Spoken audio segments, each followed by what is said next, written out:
If you're currently underpricing yourself and your services, it's costing you more than you actually think. It's not only costing you revenue, but it's also costing you another factor that greatly contributes to the growth of your business. So in this video, I want to talk about why cheap is actually really expensive. And I think there's a lot of value here because with most people that I work with, the very first thing that we do is increase the prices of their services and of their programs, because 9 out of 10 times there's a mental blockage, and that's the reason why they are undercharging, meaning that they are missing out on revenue and they're missing out on the right type of clients.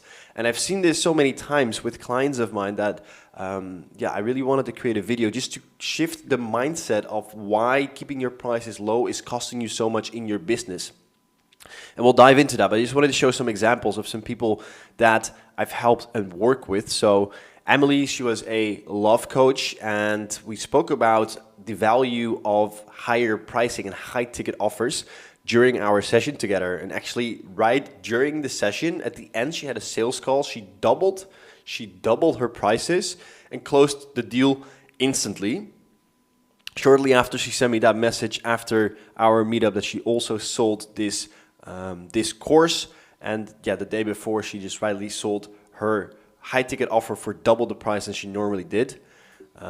Tim here just sent me this message. This was actually yesterday, that he closed 3 clients and he doubled his prices to 1.6K. This was the highest he ever asked for his program, and he sold it instantly. He closed all of the deals instantly without resistance in the sales calls. And this is already an indicator, guys, because I speak to so many people who say like, oh no, I'm great at sales. Great is fine. I close every deal.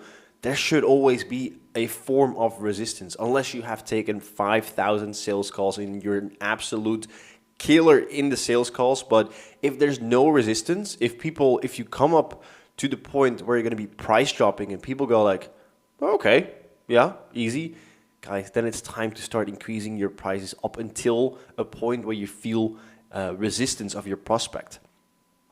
Jess here, I think this was after 3 days, she had a session, doubled her prices as well, closed someone with 3 months up front.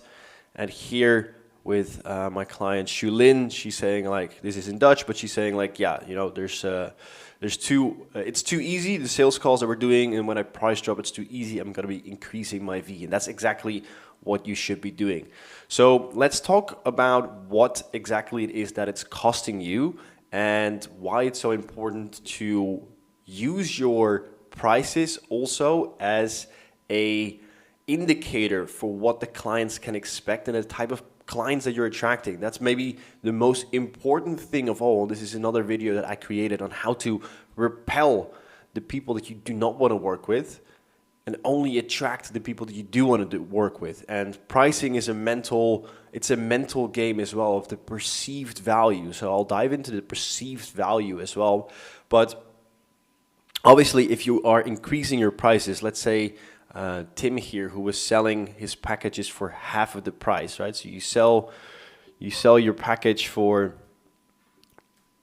800, and you would have, let's say you would have 10 sales calls to keep it easy. And out of the 10 sales calls, you would close 5. No, you would close 8 because your prices are just so darn low. Right? So you would have 8 times, that's 6,400 euros here in revenue because you're keeping your prices low, easy, everyone says yes, you're in your comfort zone. But what would happen if you would actually double your prices? And you'd still have those 10 sales calls, but instead of 8, you would close 6. I need to use my calculation. That's 8,000. That's 900. Is that correct? 9, 8. Yes, that's correct. Right. So even if because that's probably what will happen, your closing rate will drop for a little bit because you get uncomfortable asking these higher prices. And your prospects can feel that you need to get more accustomed to the higher prices. So your closing rate will probably drop, but still you're making more money. And when you get this back up again to your original, let's say 80% close rate, which is still really high, but let's say you get to an 80% close rate, just like to work with some numbers, you'll be doing more than, I think 10, 12, about 12K. You would do 12K, which is doubling actually what you were doing before. So there's a massive win already just in increasing your prices. And you're going to be attracting the action takers. You're going to be attracting the action takers, not the tire kickers who are just here for a quick solution, people with not the right mindset, who think you're selling like a magical pill, who think that, you know, just with a little bit of money, which probably means a lot to them. You know, if you're selling to people with little amounts of money, they most likely position you as the savior, the savior of their problems. And you're just going to get people who are not fully committed because nothing changes until you commit. Nothing changes until you commit, and I've noticed it over and over again. And when you commit, and I created another video around that as well, when you commit financially, you also commit energetically. And books have been written. Read the book of Influence, Robert Cialdini. Once you commit, everything aligns in your actions, in your thought process. And the more you commit, and the higher amount you commit financially, the more people will actually pay attention and also get the results. And this is the thing which is the unseen and unspoken part about of keeping your prices low. So if you increase your prices, you get the action takers because they paid more money, so they're paying more attention.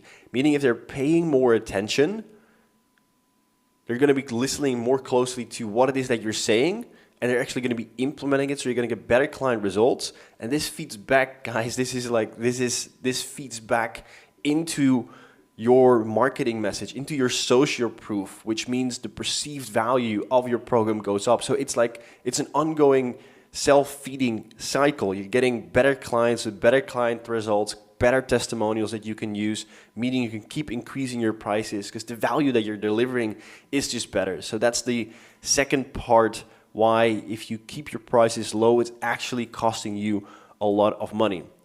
Now, you're probably wondering like, okay, how do I increase my prices? What do I need? You can just simply increase your prices. And if there's been not a lot of resistance, like some of my clients here who like just pitched for too low and they're like, yeah, I'm great at sales because everyone buys. No, you're just like fucking cheap. Then you can increase your prices, but you'll come to a point where there's a certain resistance. And the main thing when it comes to this, it's about the perceived value and widening the gap. And this is what you do in your marketing, in your DMs, and in your sales conversation, right? So this is your client who's not so happy.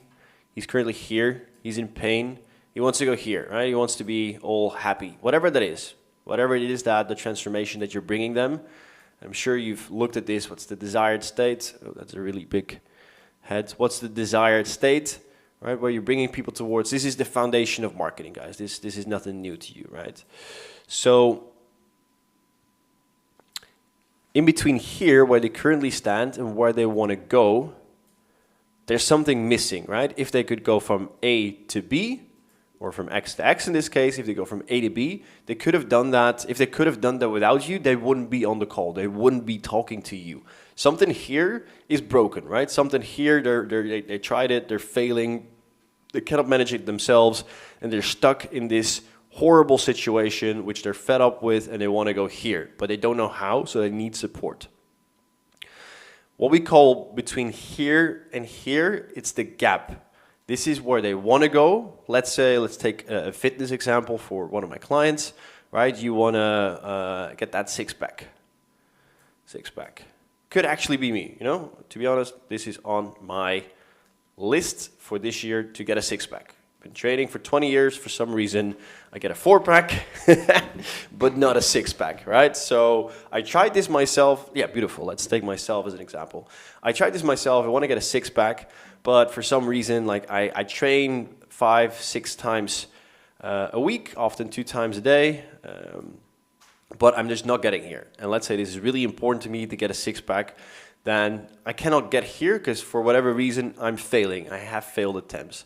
So anything between here where I'm at and here where I want to go, that's what is the gap. Now, why is this so important? And I'll write it down, gap. The gap that you are creating, and the better you are at creating the gap, the more the perceived value of your program will be. Right? So if you can clearly indicate in your sales calls, in your DM conversations, in your marketing, how it absolutely sucks to not have a six-pack, how you're missing out on the best dates, how people with a six-pack earn more money, how people with a six-pack are basically living a happier life, right? Then we're emphasizing the pain here, and the perceived value of what you're offering is going up, right? So people are more aware that they cannot stay in the same position. Tony Robbins said, change happens when the pain of staying the same is greater than the pain of change. Beautiful quote, love that. That's absolutely true in marketing as well. So by emphasizing how shitty it is where I'm at without my six-pack and only having a four-pack, which is horrible, and how good the promised land is of actually being here with a six-pack, the perceived value goes up and the person emotionally starts to feel why it's so important to have this. Now, obviously, there's different ways of getting a six-pack, right? I could also do a keto diet. I could do home training. I could get an online course on how to get a six-pack, right? So there's different ways. Now, this is where it gets really good, and this is where you go from good to great when it comes to marketing and in your sales calls. If this person, me, would realize that the other ways of getting a six-pack won't work, like online training sucks, no one ever completes a course, courses are outdated, it doesn't include nutrition, whatever, or anything else, going to the gym yourself, like you've tried that, that's not going to work. This is the only way for you to actually get to the promised land, which is your way, which in this case is Tim's way. Then the perceived value is going to be so high, you can basically ask whatever you want. Then it's no longer about price, it's about the value and them seeing that you are the only person that can really get them there with your unique methodology, and you are the only person, and your methodology and your systems are the only person to actually get them out of where they're currently at and get them out of this pain to the promised land. If you're able to do this, guys, you're on gold. And this is everything you should do with your content, with your Instagram post, with your videos, with your DM conversations, with your sales conversations. Getting the client to understand, or getting the prospect to understand where they're at and why it sucks, where they need to go, and why your methodology is the only way.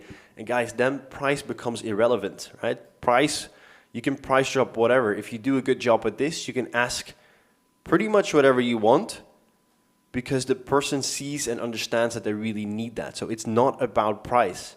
It's about the perceived value and understanding of your prospect, how much they need what it is that you're selling. All right, so I want to wrap this up and drive this home. Guys, cheap is expensive, and if you're undercharging, go and work on your marketing, increase your prices, and stack up client testimonials. The more client testimonials you have, the more confident you will be, the more social proof you'll have as well, right? Which will all contribute to the perceived value, how your prospect feels more secure in their purchase because other people have done it. And this all adds up to increasing your prices. And when do you increase your prices? Just keep increasing them. Every sales call, get uncomfortable, increase a little bit up until you hit a plateau where people say like, nah, this like you consistently get feedback.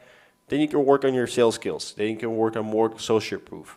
But guys, please do not undercharge. You're doing a disservice to your clients. You're doing a disservice to yourself. All right, guys, I hope this was valuable. And if you want more of this type of content, then go and check out the link below, which leads to my Instagram page, where on my Instagram, I share daily content about these topics, about prices, mindset, lead generation, sales, everything that you want on Instagram as well. So if you have not yet, go down below in the link and give me a follow, and I'll be sharing a lot more content on that platform as well.